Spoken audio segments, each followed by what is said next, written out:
तबूक के मौके पर ना ऊंट पे बैठे थे, पीछे रह गए। ऊंट सुस्त था, थक गया, चल नहीं रहा था। हजरत अबू ज़र ग़िफ़ारी रज़ी अल्लाह ताला अन्हु पहले तो उसे ले गए ये गांव में कि ऊंट बीमार हो गया, उसका इलाज कराया, लेकिन जब वो ठीक ना हो सका ना तो ऊंट वहीं छोड़ दिया। हुजूर सल्लल्लाहु अलैहि वसल्लम के पीछे ज़रूर पहुंचना है मैदान तबूक में। तो जो सामान था वो सारा पुश्त पे रखा और अकेले ही चल दिए, तने तन्हा और पैदल।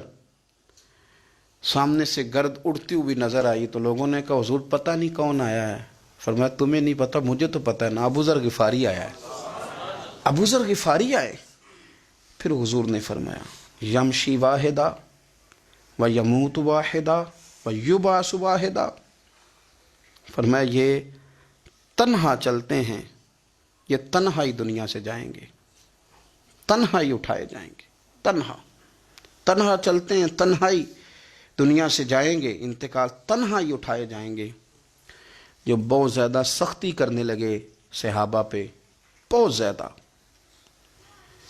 तो हज़रत उस्मान गनी रज़ी अल्लाह ताला अन्हु ने फरमाया कि आप अपने मिजाज के लिहाज से तो दुरुस्त हैं, पर जो चीज़ आप तारी करना चाहते हैं, जब शरीयत गुंजाइश देती है तो आप क्यों इतनी सख्ती फरमाते हैं।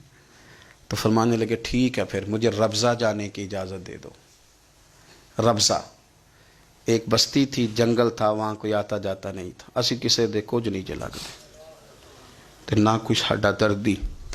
हुजूर ने कहा था ना यमशी वाहिदा, तो अकेला चलेगा, रब्ज़ा चले गया। हज़रत सैयदना उस्मान गनी ने कहा ये कुछ बकरियां ले जाओ, दूध पी लिया करना। फरमाया उस्मान मुझे माल की तो ज़रूरत पहले दिन से ही कोई नहीं, मुझे तो रब रसूल की ज़रूरत है, उनकी करम नवाजियाँ मेरे साथ रहती। तशरीफ़ ले गए वहाँ तन्हा, खजूर के खुश्क टुकड़े खाते, इबादत करते, अल्लाह को याद करते। बड़े बड़े लोगों ने आके कहा कि अबू ज़र आपकी बड़ी शान है, हमारे साथ चलें। फरमाया छोड़ो, कहाँ मंशूर हम और कहाँ हंगामे मोहब्बत के, एक हुजरे में रहते हैं, खुदा को याद करते हैं, ज़रूरत कोई नहीं, जहाँ हूँ ना वहाँ मैं ठीक हूँ, हाजत नहीं। विसाल का वक्त आ गया, दुनिया से जाने का टाइम आ गया, अकेले हैं, बीवी है और बेटी है, जंगल का इलाका है, हज हो गया, रास्ते बंद हो गए, बीमार हो गए। अपनी अहलिया को बुला के कहने लगे अब मैं बचूंगा नहीं, अब जाने का वक्त आ गया है। मैंने फ़कीरी जो हुजूर की देखी थी उसमें मैंने वक्त गुजारा है, और देख मैं जा भी फ़कीरी मेरा लै सजड़ा सा तोड़ दी पाई, जान भी दिती तेरा तेरे, अब जाने का वक्त है। तो इस तरह करना, अगर तेरे पास कोई कपड़ा हुआ तो मुझे कफन दे देना, ना हुआ तो अल्लाह के सुपुर्द कर देना। कहा हम दो औरतें हैं, जनाजा गुस्ल कफन। फरमाया रब जमात भेजेगा मेरे लिए, लोग आएंगे, मेरे नबी पाक ने मुझसे वादा किया था आएंगे ना लोग। तो अहलिया कहने लगी अबू ज़र आपको कैसे पता है कि आप इस सहरा में इंतकाल कर जाएंगे, अल्लाह शिफा देने वाला है। फरमाने लगे हम 3-4 लोग बैठे थे तो हुजूर ने फरमाया था तुम में से एक शख्स सहरा में अकेला इंतकाल कर जाएगा। तो वो मेरे जितने बाकी साथी थे वो सारे इंतकाल कर गए, अब मैं अकेला ही बचा, मुझे पता है वो मैं ही हूँ। तो तुम देखना तुम्हें कोई ना कोई मिल जाएगा गुस्ल कफन के लिए।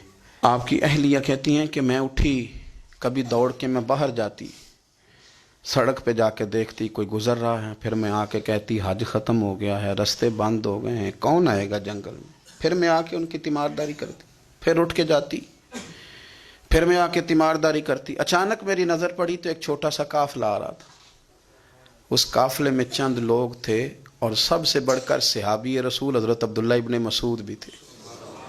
मैंने उनको इशारा किया तो वो दौड़े आए, कहने लगे बहन क्या है। मैंने कहा यहाँ एक शख्स है, तुम्हारी थोड़ी सी ज़रूरत है उसको।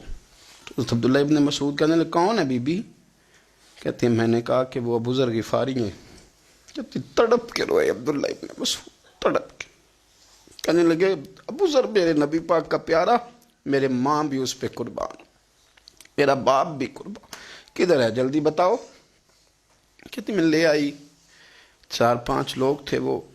तो सैयदना अबू ज़र ग़िफ़ारी कहने लगे अब्दुल्ला मेरा विसाल हो जाएगा, लेकिन याद रखना मेरी बीवी के पास कफन के लिए कपड़ा मौजूद नहीं। और लहो सजना सा तोड़ ही नहीं पाई, जान भी दिती तेरा तेरे, कफन के लिए कपड़ा नहीं है, लेकिन तुम में से ना वो बंदा कोई कपड़ा ना दे جو کبھی کسی سرکاری عہدے پہ رہا ہو، وہ بندہ میرے کفن کے لیے کپڑا نہ دے، کسی سرکاری عہدے پہ رہا ہو۔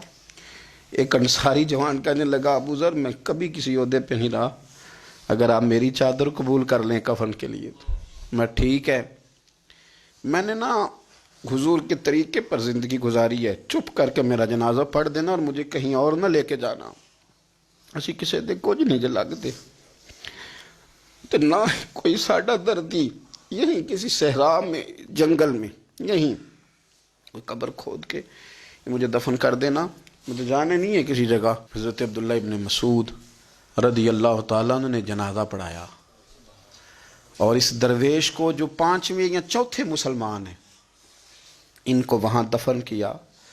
جب خبر پہنچی نا مدینے تو سب سے زیادہ آنسو مولا علی نے بہائے، سب سے زیادہ حضرت علی نے۔ لوگوں نے کہا اتنا کیوں روتے ہو؟ فرمایا 2 ہی تو بندے تھے جو اللہ کے راستے میں کسی کی پرواہ نہیں کرتے تھے، اب ایک ہی رہ گیا ہے۔